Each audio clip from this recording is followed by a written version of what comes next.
Good afternoon. Thank you so much for joining us. My name is Melinda Herring, and I'm the Deputy Director of the Atlantic Council's Eurasia Center. Thank you for joining us for our first debate in a three-part series sponsored by the Charles Koch Institute. Thank you, Will Ruger and Kirby Davis, for your great support. Today's debate is a fantastic conversation on U.S. policy towards Moscow. Is it too confrontational? We'd like to invite you to join the discussion here in Zoom. Please join us and use the chat function, the Q&A function, and pose your questions. And on Twitter, please use the hashtag RussiaFactor. Now it's my great pleasure to turn it over to Susan Glasser, a staff writer at The New Yorker and a phenomenal editor and journalist. And she's been at Politico, Foreign Policy, The Washington Post, and she wrote a book back in 2005 that I commend to you called Kremlin Rising. Its chapter on Russia's healthcare system is still phenomenal and spot on. So Susan, thank you for joining us. We're really happy to have you here. Please take it away.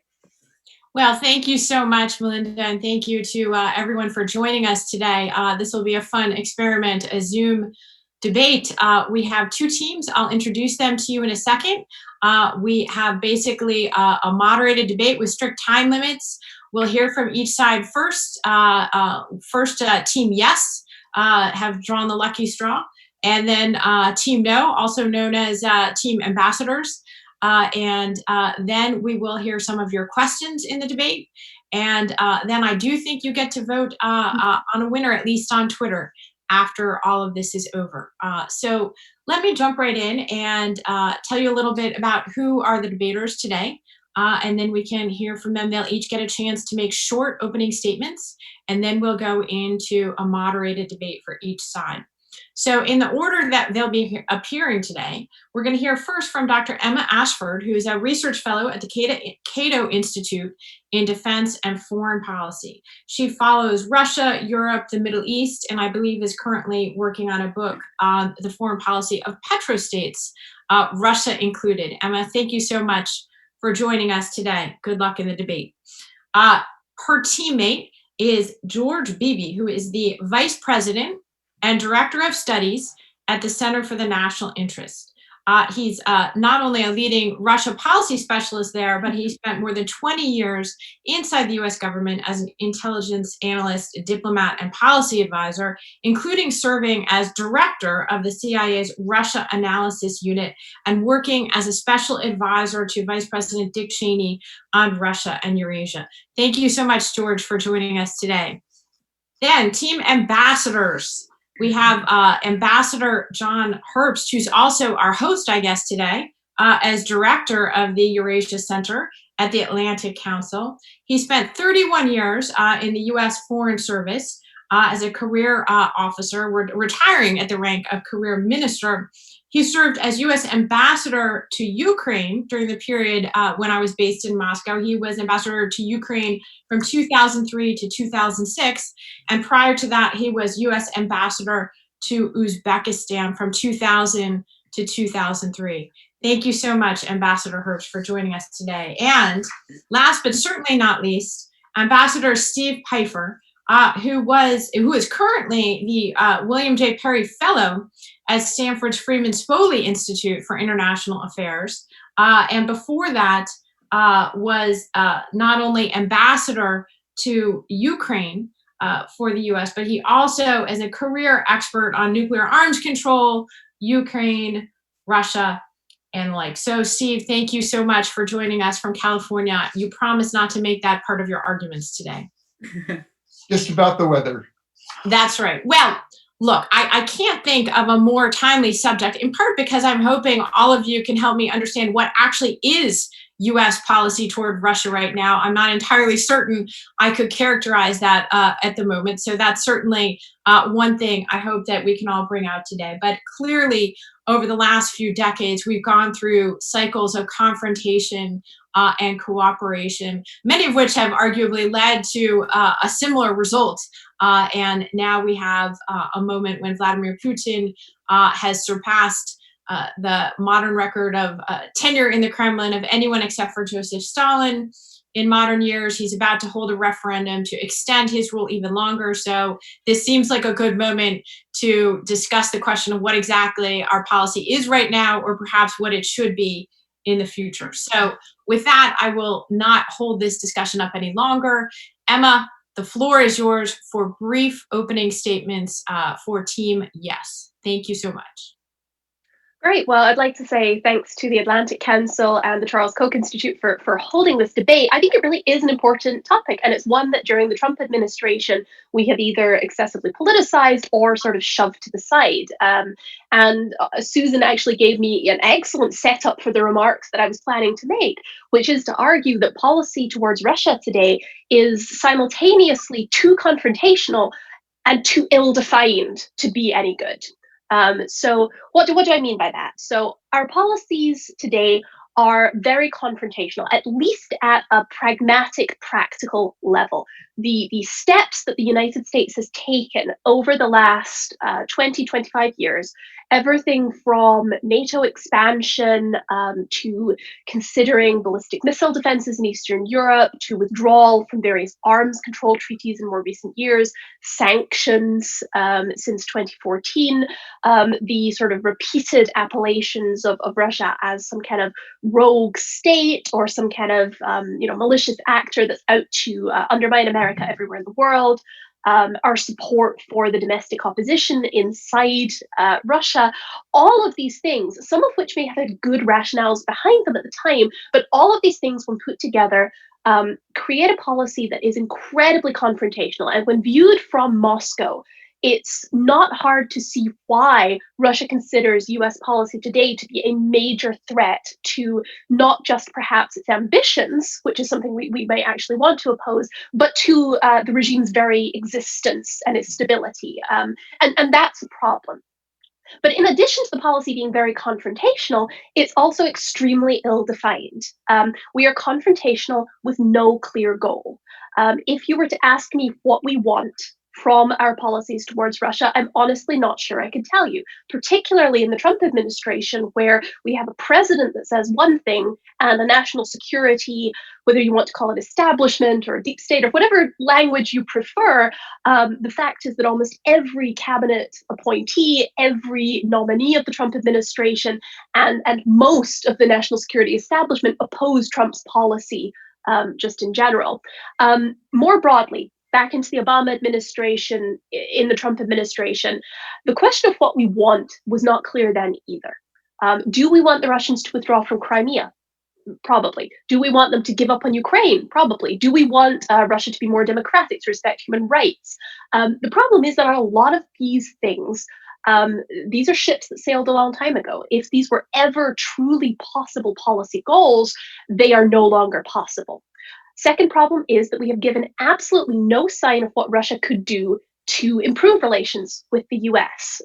It may not even be possible to improve relations with the US. Things like sanctions regimes that are effectively permanent, that there are almost no steps that Russia could take to have sanctions lifted, do nothing to actually clarify what we care about. And perhaps the most important thing is that we have been entirely unclear on what our important red lines are. What do we actually consider to be important for US national security? Things like election meddling, things like NATO member states versus non-member states, by making everything that Russia does a problem, by blurring the lines between NATO member states and non-member states, by making punishment under sanctions the norm rather than coercion or deterrence, we remove any ability to actually shape Russian behavior on important issues. So I'd argue that our current policy might be satisfying to some extent, but it's not going to be useful in actually getting anything that we want out of Russia.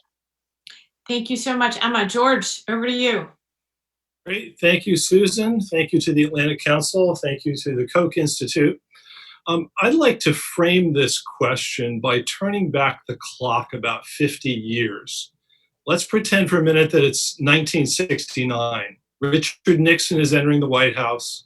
The United States is overextended abroad in an unwinnable war in Vietnam.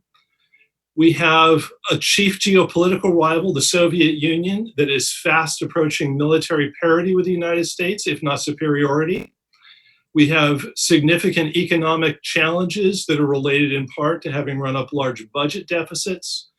And we have domestic unrest over the war in Vietnam, the war on poverty, struggle over civil rights. that's tearing the country apart internally. So Nixon looks at these circumstances and he decides that what the United States needs is a period of calm internationally that can allow us to focus on healing at home while still managing that Soviet challenge. So he and Kissinger exploit tensions between Moscow and Beijing. They open relations with the People's Republic of China as a means of counterbalancing Soviet power and carving out more space for a settlement in Vietnam. We enter into arms control negotiations with the Soviet Union to regulate our competition, to limit how far and how fast they can build up their military forces. We start the Helsinki process to establish rules and principles that can manage East-West competition, reassure our allies, provide a secure framework in which evolutionary change can come to the communist world. And this approach, I would argue, is a great strategic success. Despite the fact that it had a few tactical bumps here and there, it struck a balance between America's ambitions and our capabilities, between our means and our ends, and it secured our most important interests. And I think the situation we face today is in many ways very similar to that situation 50 years ago. We're obviously going through a crisis at home. We have levels of societal polarization and unrest that we haven't experienced in at least 50 years. All of this in the middle of a debilitating pandemic. We face another geopolitical rival abroad, this time China, with whom we have no understandings, essentially, on the rules of the game that can manage this new competition. We're overextended abroad in several unwinnable wars, whose objectives, I would argue, are not clearly tied to vital American national interests. And we face enormous budget deficits that limit what we can do at home and abroad. And I find it somewhat puzzling that in the midst of this situation, we're sitting here on Zoom today debating what we can do to make Russia behave more in accordance with American preferences. To me, that's the wrong question to be asking. What we should be asking here is what is most vital to American security, to American national interests, and what means do we have available to us to secure those interests under what I think are some very difficult domestic and international circumstances. And I would argue that the answer to those questions should not involve trying to, quote, spend Russia into oblivion through a new arms race, as the recent American arms control envoy threatened to do. It should not involve trying to squeeze Russia so hard through economic sanctions that it either cries uncle or crumbles internally. And it should most definitely not involve pursuing a policy of dual confrontation with Russia and China that I would argue is uniting them more closely in opposition to the United States than at any time in their bilateral history. To me, that kind of approach makes no sense strategically. It is clearly failing to secure our most important national interests and needs to change. Thanks. All right, thank you very much. We're going to go over to Team No, and I believe actually, Steve, you are first up on your team. Well, thank you very much, Susan. But let me begin by saying I think we're asking the wrong question. Is U.S. policy towards Russia too confrontational? It makes it sound like the U.S. government woke up one morning and collectively decided, let's be nasty to Moscow. Now, so there are reasons why U.S.-Russia relations are today at a low point. And I would concede, Washington bears some of the responsibility. For example, successive American administrations have not taken seriously Russians' concerns about missile defense. But I would also argue that the bulk of the blame rests with Moscow for why U.S.-Russia and also West-Russia relations have collapsed so badly since 2013. And let me give three cases. First of all, European security. We've seen Russia posture a modernizing military force in a more aggressive way, conducting near NATO territory large, no-notice exercises that reflect an offensive character. Kaliningrad has become a more heavily militarized exclave, and Vladimir Putin seems enamored about talking about nuclear saber rattling. Second, Ukraine. Russia used military force in 2014 to seize Crimea. Russian forces, then aided by proxies, began a military conflict in the Donbas region of Ukraine, which has claimed in excess of 13,000 lives. These kinds of military actions are unacceptable in Europe in the 21st century. And then there's interference in American domestic politics. Russia grossly interfered in the US presidential election in 2014. Now, the Kremlin and Vladimir Putin may have been unhappy that Secretary Clinton questioned the results of the 2011 Russian parliamentary elections, but there's a world of difference between that and having Russia's state intelligence agencies hack the DNC emails and then turn them over to WikiLeaks for timed release designed to do maximum political damage to one presidential candidate. That's a direct assault on American democracy. And Russia continues to use social media and other means to try to widen differences within the United States. That also is unacceptable. So in view of these Russian actions, I believe the US government has taken appropriate steps in response. In Europe, Washington has modestly increased the presence of American ground forces in the Baltic region as part of a NATO effort to bolster the deterrence and defense of those allies closest to Russia. And that's happened simply since 2014. Due to Russian actions in Ukraine, Washington and other states have suspended Russia from the G8. The United States and the European Union have imposed sanctions on Russian individuals and also on various sectors of the Russian economy in response to Moscow's refusal to end the conflict in Donbass and to leave Crimea. And Washington is also providing military assistance, including lethal assistance and training to Ukraine's armed forces, which are the subject of attack from Russia and Russian proxy forces. And with regards to election interference in the United States, Washington has imposed additional sanctions, though one could argue that more could and should have been done. Now, I'm not going to argue that Washington has got everything right. In the aftermath of the Russian seizure of Crimea, it was appropriate to scale back business as usual, but Washington should have kept some links open. For example, military contacts to reduce the prospect of accident or miscalculation as the two sides' military forces operated in proximity to one another. And I would argue that also that more discussions with Moscow would make sense, including on issues such as arms control, even while pursuing steps that might be deemed confrontational. But those discussions have to be candid. They have to be prepared to challenge Russian misbehavior. If we are not realistic about the problems in the relationship, we're not going to find durable solutions. And finally, while engaging Moscow, Washington should understand that if it wants to be taken seriously by the Kremlin, it should continue to impose penalties for unacceptable actions. All right, Ambassador Herbst, you get the last of the opening statements. Okay, thank you. First of all, I'm not one necessarily to defend the Trump administration's policy towards Russia and Ukraine, but I would make the point that, in fact, at least the strategy paper that was produced by the NSC a couple of years ago laid out our strategic interest and placed our Russia policy, and for that matter, our China policy, in the context of that strategic interest.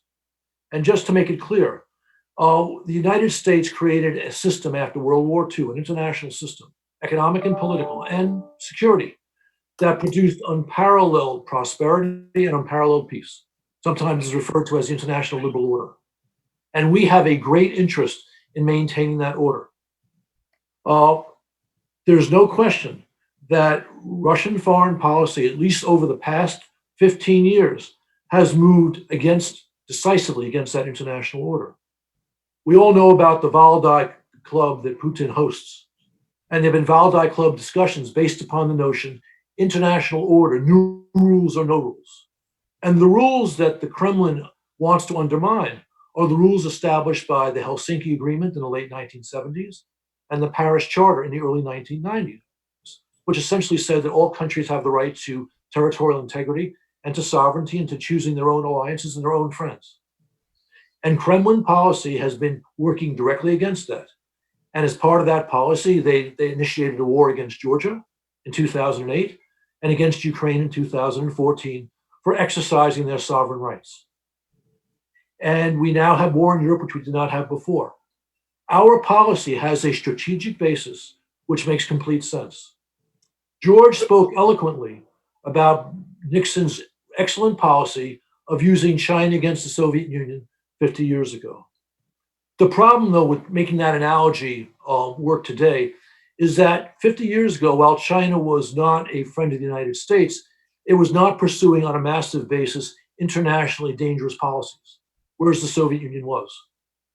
Today, Russia and China are pursuing policies which greatly conflict with our interests and global stability.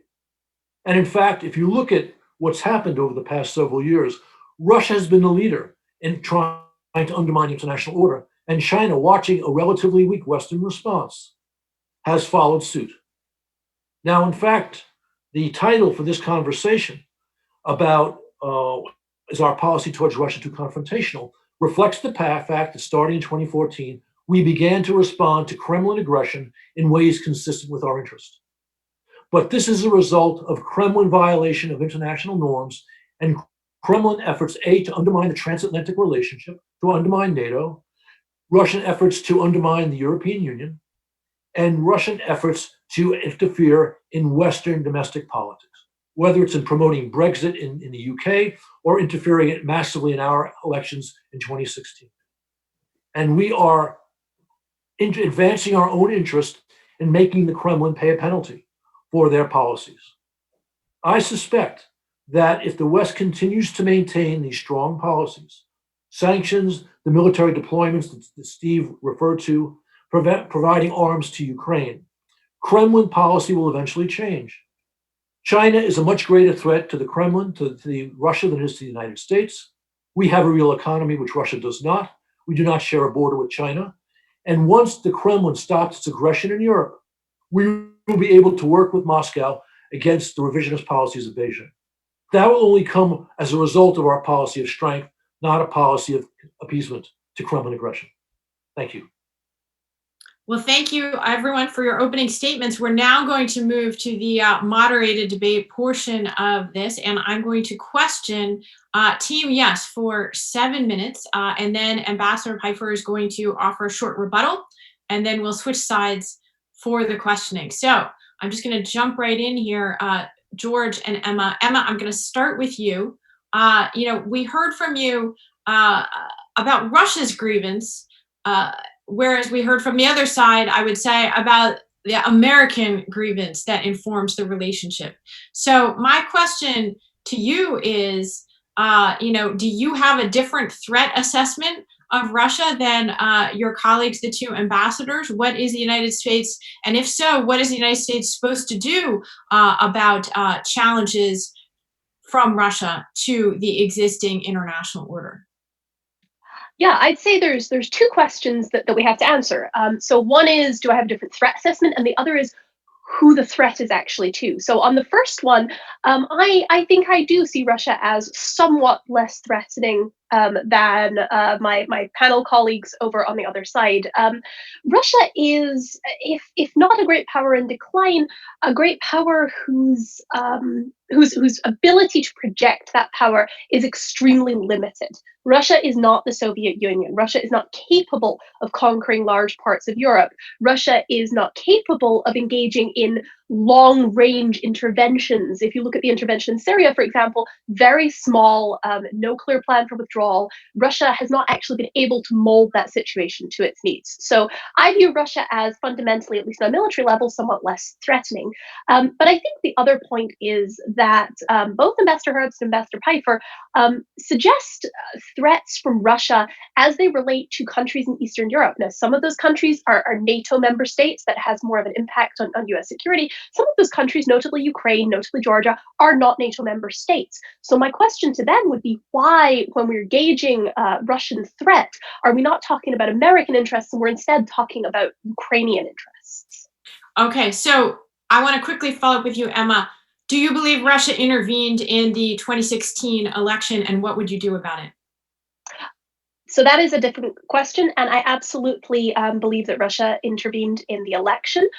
One of the comments that I made in my opening remarks, and one of the comments that I'll probably come back to a little in the rebuttal here, is that I think something we really need to do is be clearer about the threats that Russia actually poses to the United States, and be clearer about where our red lines are on those. So for example, I don't support an overly confrontational policy towards Moscow, but I do support us taking a substantially harsher line on issues like election meddling. I find it absolutely fascinating that in the Trump administration, we have been far more responsive to Russian threats to, say, Ukrainian sovereignty than we actually have been to Russian meddling within our own electoral system.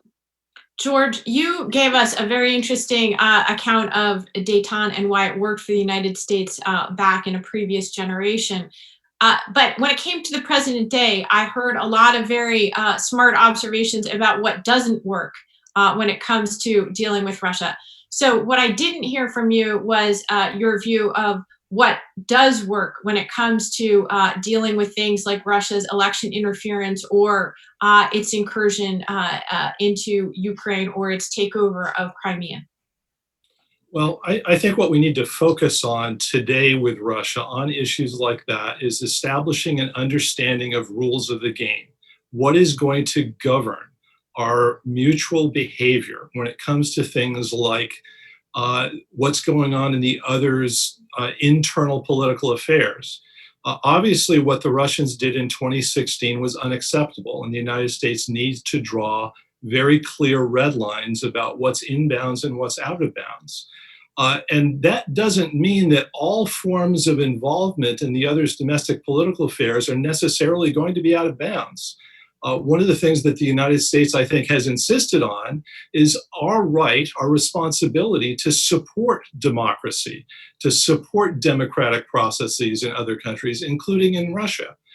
That's something that we're not willing to say is out of bounds. Now, what the Russians are saying is, okay, fine. If that's okay for you to do, then you, of course, need to understand that reciprocal behavior on our part in your system should also be in bounds. That's something we're not really willing to talk about at this point. I think we have to in order to manage this problem. Now, certain red lines I think are going to be easy to agree on, one of which is interfering in the process of voting itself, in electoral databases, in tallying votes. That's something that I think should be a very clear red line. The United States should draw that clear red line. I think it's probably something that we can agree on with the Russians. And we need to put in place incentives and disincentives for adhering to that red line and complying with what we've agreed to. So that's the kind of approach I think we need to take. It also needs to talk. We need to talk about Europe. Clearly, the Russians have not been happy with the post-Cold War settlement in Europe, with the security arrangements which have taken hold there, that they feel exclude them, that do not give them the kind of voice that they believe is necessary for their interests. I think we have to engage with the Russians on figuring out what that arrangement is going to look like.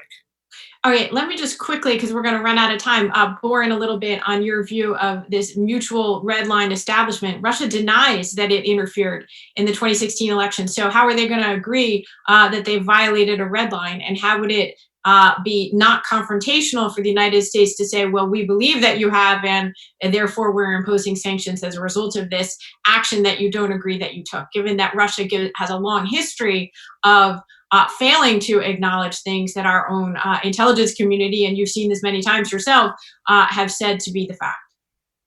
Well, I think we will probably be able to agree to disagree over what has happened in the past. And I think debating with the Russians over what they did or didn't do is not a very productive use of our engagement with them. What we should focus on is what are the rules going forward? What can we agree to that will govern each state's involvement? I just lost you for a second here. Can you hear me, George? Yes, I can hear you. Can you still hear me? Yes?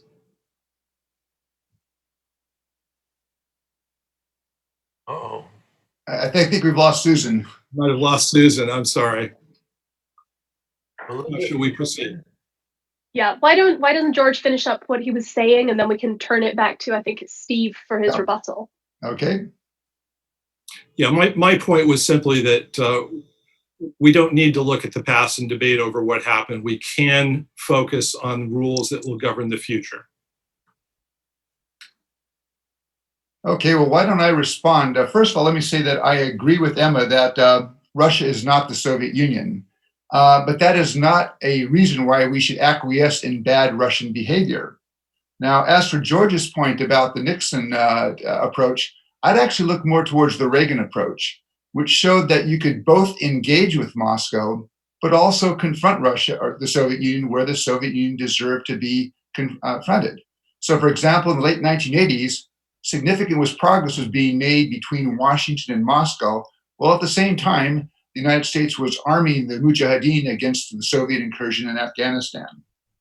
A couple of points. Emma, you raised NATO enlargement as a problem for Russia. But let me point out, NATO tried to make enlargement as painless as possible for Moscow. The three no's: no intention, no plan, no reason to put nuclear weapons on the territory of new member states. The NATO statement, there would be no permanent stationing of substantial combat forces on the new member states. And in fact, until 2014, there was no stationing of NATO combat forces on new members. That only began after Russia's invasion and seizure of Crimea and the conflict in Donbass. And you've seen actually relatively modest deployments, battalion level forces in the Baltic states and a brigade in Poland. But it's been Russia that has chosen to be confrontational with regards to NATO. Emma, you mentioned the question of treaty withdrawals. I would agree. I don't think that the Trump administration has handled treaties in the right way. But let's face it, the reason those became issues was because Russia chose to violate the Treaty on Intermediate Range Forces. Russia chose to violate the Open Skies Treaty. On the question of sanctions, I think there have to be sanctions for bad behavior. Do we want Russia to conclude, do we want the Kremlin to conclude that it can conduct actions such as it's had against Ukraine and do that at little or no cost? Now, I would agree it's appropriate and it would be smart for us to make clear those red lines in advance. So have Congress spell out sanctions that would be applied if Russia were to again interfere in an election, because deterrence is usually easier than compellence. Now, interference in the elections, again, I think what I heard you say, Emma, was that yes, Russia did it, and there should have been a stronger American response, and I think we're in agreement on that point. George, let me just come back to a couple of things. Establishing rules of the road, and that is a smart idea in terms of the broader relationship. But again, we have to ask ourselves, what do we do when Russia violates those rules? And again, I come back and say, there have to be some penalties. Otherwise, you're not going to make that relationship work. And then finally, I would also agree, it's very clear that the Kremlin is unhappy with the way that the European security architecture has evolved since the end of the Cold War. They've made that plain. And on one level, I can accept that Russia does not like that. But the question then becomes, how does Russia express its concern? And what's happened, we've seen in the last 6 years, is Russia has used military force in Ukraine to challenge that evolution. And again, I think that should be an unacceptable action in the 21st century in Europe. Okay, great job, everyone. We're going to switch it up and go to Team No for some questions to them. Ambassador Herbst, I'm going to start this round with you. You have and Steve have made a compelling case for some of the provocative actions taken by Russia that have promoted confrontation as a response by the United States, but you haven't made a compelling case that they've actually succeeded in curbing that Russian behavior. So my question to you is, we've given around $1.5 billion in military assistance to Ukraine that has not seemed to produce the desired effect. So what is the point of confrontation in your view if it's not achieving the results that you want it to when it comes to policy outcomes? Okay. I think that the way you frame the question is not quite the right way to frame it. Certainly our objective would be for Moscow to cease its aggression in Donbass and to ultimately give back give back Crimea. But our policy is not, we're not pursuing a policy which would use all of our power to achieve those objectives. We're pursuing a policy which is designed to place a price on Moscow for its ongoing aggression in Ukraine, and also to deter them from taking further aggressive steps. And I would say that policy has been successful. There's no question that Putin has avoided escalation, despite the fact that not only we put down sanctions, we provided arms to Ukraine. Because one, he's telling his people that Russia's not fighting in Ukraine, and two, he does not want more sanctions, which according to the IMF a few years ago is costing the Russian economy 1 to 1.5% of GDP per year. So our policy is imposing a cost on Moscow. And to answer a point that Emma made, this is very much in our interest to impose a price on Moscow for its aggression in Ukraine. This is the most effective way for us to defend our NATO partners in Eastern Europe. Moscow has committed provocation after provocation in the Baltic states. And the fact that Moscow is bogged down in Donbass makes it less likely that Moscow will increase its provocations in the Baltic states. So, Steve, I want to go back to you. As long as I've known you, the goal of U.S. policy toward Russia was often stated as wanting Russia to be a responsible stakeholder in the world order. At this point, do you still think that is a reasonable goal and possibility? And if not, do you agree that that point of view of the sort of U.S. foreign policy establishment, really in both parties, has failed? No, I think that was an aspiration. Certainly, when I was in the government at the Clinton White House in the 90s, the objective was to try to build this U.S.-Russia relationship that really would put the Cold War forever behind us. And I have to say, unfortunately, we did not succeed. I would like to get to a point, and I think it is in the American interest to get to a point where there is a better, more normal relationship with Russia. But I don't see how we get to that point by simply ignoring issues like what the Russians are doing in Ukraine, by ignoring issues like Russian interference in American domestic politics. And that's why I think, and this is where the Trump administration, to my mind, has failed, is there should be a more focused dialogue that addresses these kinds of issues in a way to be very clear with Russians, these are problems, and then to see if you can find a way to address those problems. If we don't do that, though, we're not going to get back to anything that looks more normal. We're going to find ourselves in the current situation, unfortunately, for the foreseeable future. Do you agree with Ambassador Herbst that the goal of our policy right now, in effect, is deterrence of stopping Russia from doing anything additionally problematic? Shouldn't there be something more than that the United States is aspiring to in dealing with another world power like Russia? Well, I think, unfortunately, Russia has sort of put us in a situation where that has to be the focus. And I would argue that continued American support for Ukraine is important for defending NATO. There was concern. I mean, if you go back 8 or 9 years ago, at that point, people would not have seen the threat of Russian military force, say, against a Baltic state. Now, since 2014, I think the Baltic states and others see that threat. I would argue it's probably pretty small, but it's gone from zero to being possible. And the readiness of the United States, but also other NATO allies, to be supportive of Ukraine and impose costs, I think is an important part of the messaging to the Russians so that they don't conclude that what they've done in Crimea and Donbass can somehow be replicated in a spot where, if it was talking about the Baltic states, that's one where you're talking about a NATO ally where the United States has a treaty commitment to use force in their defense. So I would want to make sure that the Kremlin does not make a miscalculation that could be truly awful for both Washington and Moscow. Ambassador Herbst, we spent a lot of time in Washington debating what kind of military assistance should be provided to Ukraine. The Obama administration argued internally, but never did provide Javelin tank missiles. The Trump administration did. It doesn't seem to have made a significant difference one way or the other, does it? And isn't that an example of the sort of pointless foreign policy debates that happen inside the Beltway, but don't necessarily produce any desired result on Putin? Steve and I were co-authors of a report arguing for arming Ukraine back in 2015. And while the Obama administration famously did not provide javelins, I think mistakenly, it did provide the other major weapon system we recommended, which was counter-battery radar for missiles. And as a result of those deployments, American defensive weapons, Ukrainian casualties went down. The Javelin missiles were important to tell Moscow, if you use tanks going forward in aggression in Ukraine, when they used tanks in their offensives in 2014 and early 2015, you will face severe casualties. And Moscow stopped using tanks.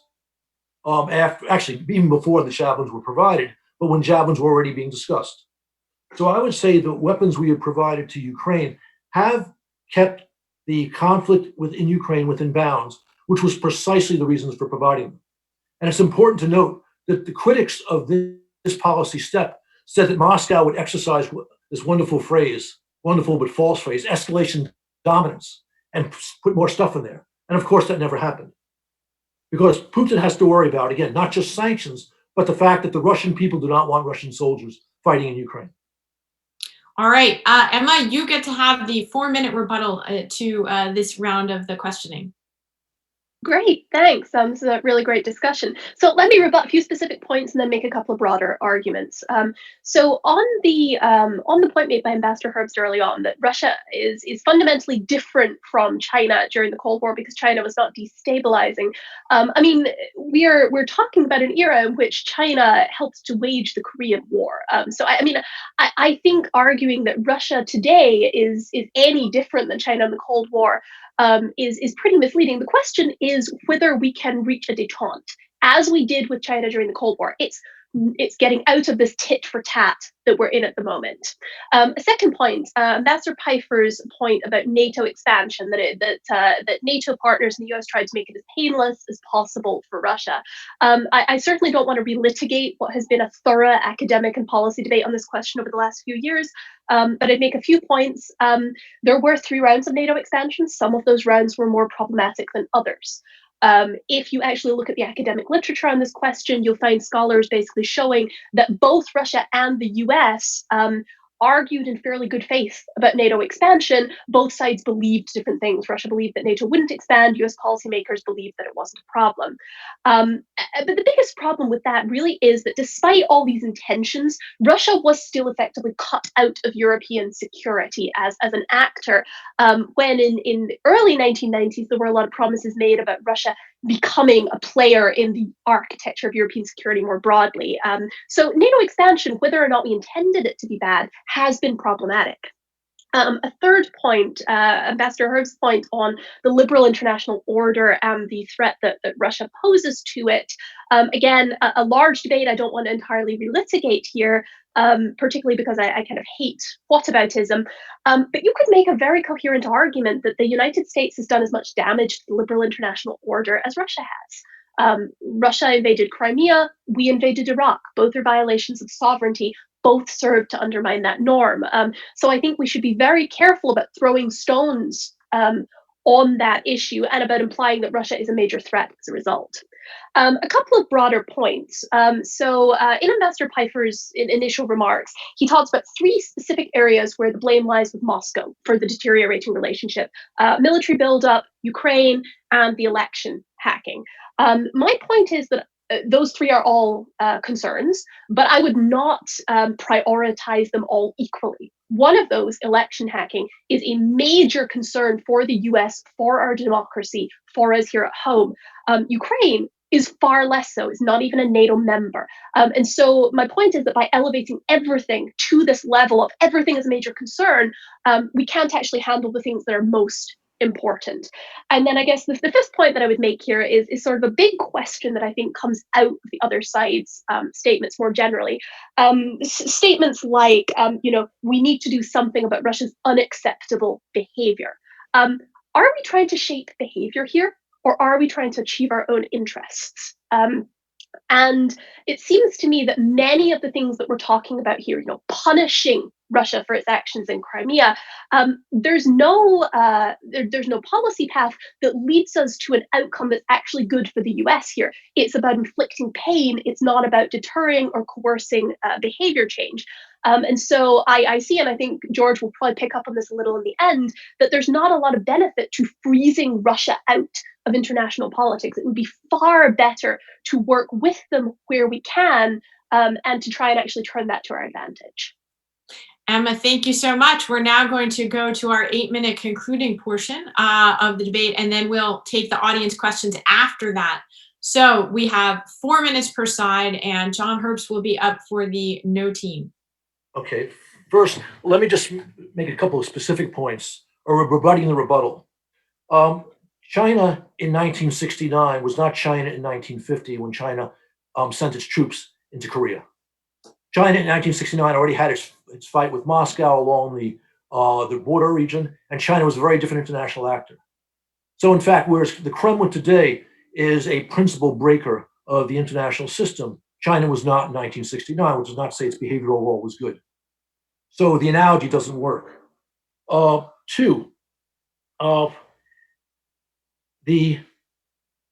compare what the United States did in Iraq with what the Kremlin did in Crimea is completely off base. First of all, we had UN approval for our action in Iraq. Our action in Iraq was not a success. We deserve criticism, but we were not trying to conquer any territory, to seize any territory for ourselves. We were trying to prevent Saddam Hussein from maintaining certain policies. Very different situation. The Russian seizure of Crimea was the first war in Europe involving a major power, a clear break of international harmony and security. Okay, now let's make the major points. Steve and I are arguing for a realistic policy towards Moscow, confronting them when Moscow violates international order in ways that clearly challenge our interests. And our interests are severely challenged when Moscow launches military operations in Europe. And the policies we have pursued are designed to make sure that Moscow pays a price and that Moscow does not pursue such policies vis-a-vis our NATO allies. That is a major strategic interest of the United States. Now, it is true that we should be open to dialogue with Moscow on issues where we can cooperate. Steve is right that we should not simply walk out of arms control agreements. We should be seeking to persuade Moscow to observe its arms control commitments. Emma and George are right that sanctions which we levy for specific Kremlin actions should be removed once they remedy their policies. That was a problem with the application of Jackson Vanik. And that we can do this. This makes perfect sense. And we should let Moscow know that, and that should be part of our outreach. But the most important thing we must do is to blunt the Kremlin's assault on the international liberal order and our interests. Those interests are both foreign policy, as in Kremlin policies in Ukraine, but also in Syria and in Venezuela, for that matter. They also relate to Kremlin interference in our internal politics. This is a way that we can manage the Kremlin's aggression right now, pave the way for them to change their policy. And as I said before, I believe that China is a greater threat to Russia than it is to the United States. There are people in Moscow who understand that. Once they see the ability to improve relations with the United States by ceasing rogue behavior, which challenges our interest, I think we'll find that we will have a Russia that's willing to work with us. But that could be 2 years away, it could be 7 or 8, it could be 10. But the way to get there is to make sure that the Kremlin pays a high price for its policies which threaten directly American interests. Thank you. All right, Ambassador Herbst, thank you. We have George closing for the yes team. Great, thanks, Susan. I want to address a couple of assumptions that I think are embedded in the Team No approach to Russia that I think are quite questionable. The first one is that what we're dealing with here is largely a Putin-driven problem, that Russia's rogue behavior, its challenge of the liberal international order, is embedded in Putin's misrule in some way. And that what we need to do is put pressure on Putin to cause him to reconsider the costs and benefits of the approach that he has taken. And you see that in our sanctions policy, where we're actually targeting a number of people that we call oligarchs, business barons in Russia, in the belief that if we can turn up the heat on these oligarchs, restrict their ability to travel to the United States, to profit from their business interests, that they'll start to feel the heat and put pressure on Putin to change his ways because they're so fed up with all of this.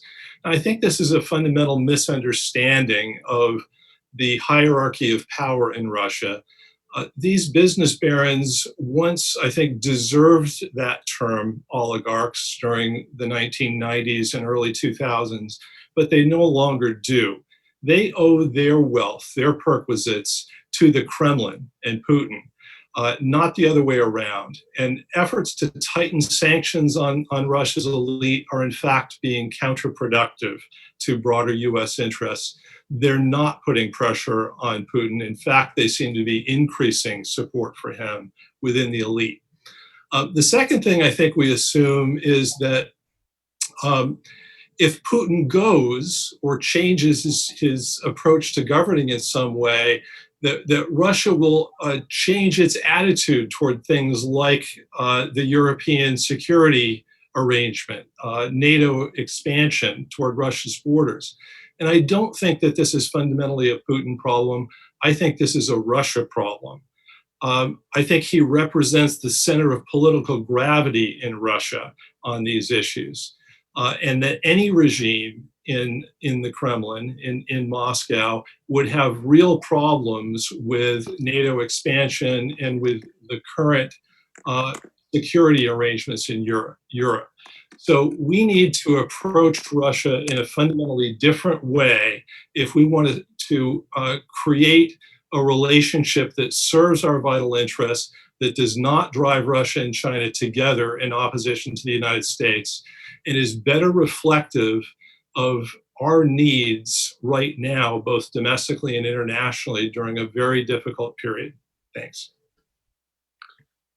All right. Well, now we are going to go to a quick about 10 minutes or so of questioning. So it's not too late to change your vote or change your mind based on the debate from the participants so far. We've got a lot of good questions in there. And let's see. I think we're going to start with this one from George's colleague, Jacob Halbrin. And I'm going to ask this to Team No. The ambassadors, either one of you can take this. What are the consequences of President Trump's suggestion that he's going to withdraw troops from Germany? Are we witnessing the beginning of the end of NATO? And I'll add my own version to this as well, which is, if that's the case, then what kind of a meaningful strategy toward Russia can we have if we're turning on our own allies? Steve, you want to take that? Yeah, I think this reflects the unique problem that you have with the Trump administration. Is the president made a decision because he was angry that Angela Merkel said she would not come to his desired G7 summit at Camp David. Today, you had the American ambassador at NATO say there was no preparations to this. The Germans say they've heard no preparations. And I'm hopeful this is the president venting steam and that wiser heads within the government will prevail and that this withdrawal will not take place. This withdrawal at this point in time does not make sense. It would send a negative signal both to Moscow, but it would also send a negative signal to our allies in Europe. Well, this is a related question, Emma, to you from Valeria Jegisman from Voice of America. Do you see the US and Europe staying united on policies toward Russia? For example, maintaining sanctions. You've questioned the framework of this, but do your assumptions still hold if the United States and its European allies are no longer on the same page? Yeah, so I think it's actually absolutely fascinating that we've had an hour-long discussion where we've just talked about the US and Russia basically without bringing in our European allies at all. And I think something that we don't often talk about in Washington is the fact that a lot of European states, the Germans, the French, to some extent the British, don't want the US to take a very confrontational approach towards Russia. We've seen this in some of the debates over the Nord Stream 2 pipeline, for example. The increasing perception in some parts of the business community in Central Europe that US opposition to it has more to do with US domestic economic policy and our energy programs than it does with our actual approach to Russia. And I find that to be particularly concerning, because if you believe Russia is a threat on sort of on any level, you don't want there to be a lot of daylight between the US and its European allies. I think what we're hearing from a lot of European states is that they want a somewhat more conciliatory, or at least more open to debate policy towards Russia. And in Washington, we're not listening to them.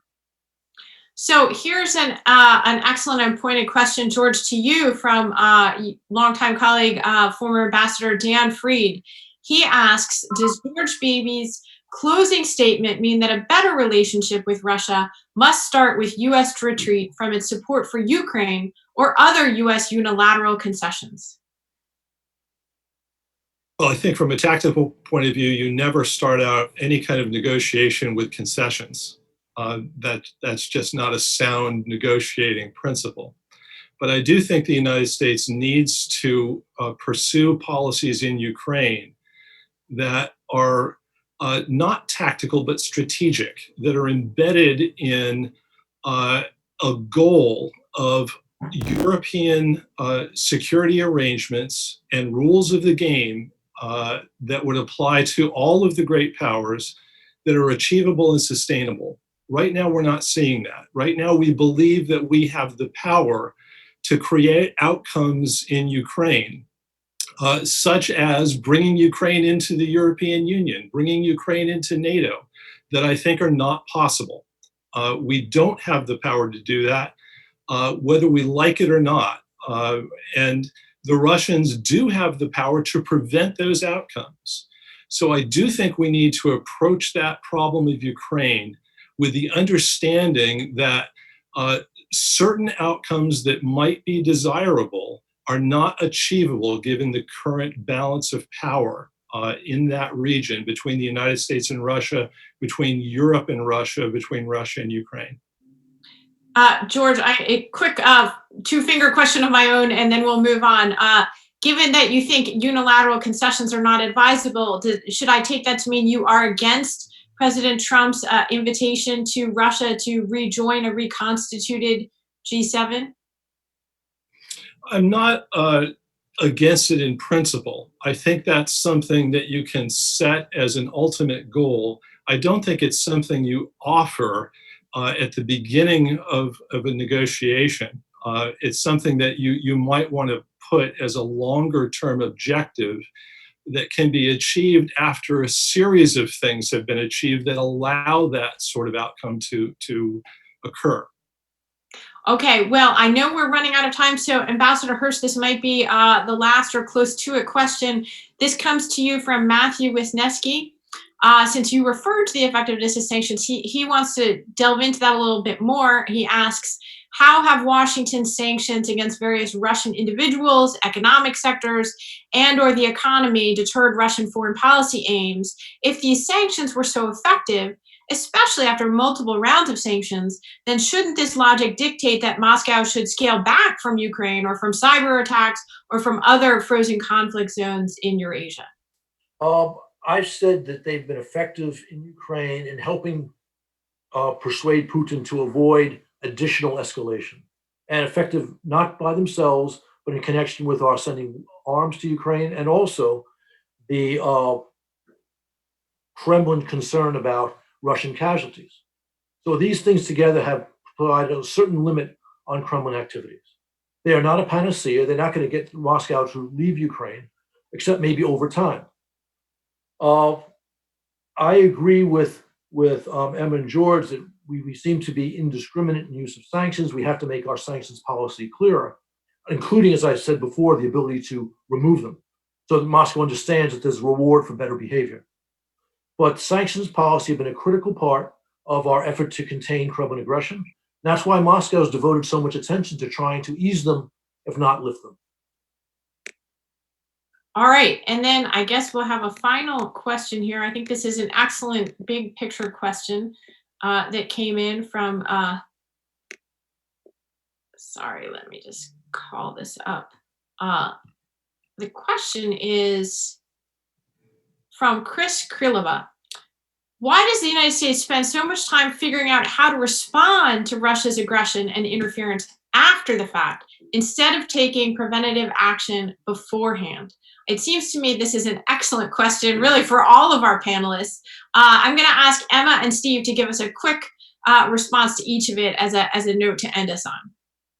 I do think that's an absolutely excellent question. And to a large extent, that is what I am advocating for in this debate and in the US-Russian relationship, is that up front, we decide what we consider to be our goal with Russia. We consider what we want our red lines to be, whether that's, election meddling, whether that's, NATO member states, whether it's non-NATO member states, that we set red lines in advance, that we enforce them, and that Russia knows up front that doing so will provoke a response. And I think that'll produce a much better outcome than just saying bad things will happen to you if you engage in unacceptable behavior.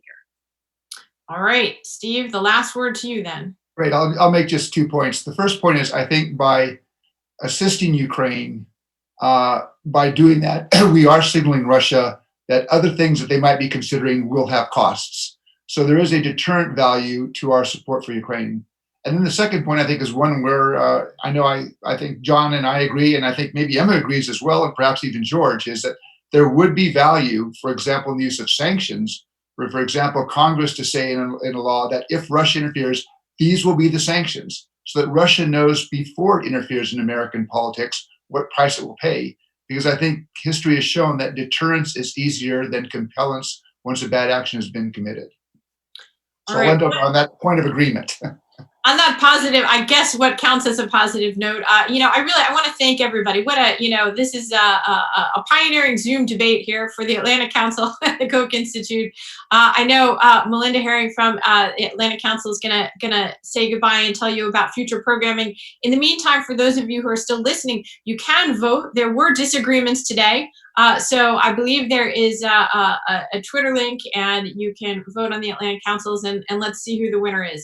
For my part, I feel like I benefited just from hearing this conversation. Melinda, I want to thank you for inviting all of us to participate today.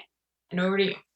Thank you so much, Susan. You were phenomenal. Thank you, Team Yes. Thank you, Team No. Thank you, Charles Koch Institute. We look forward to having another debate in July over NATO, and then in August or September, we'll have another debate over the future of Europe. So please keep an eye on our programming. Thank you so much for joining us. Until next time.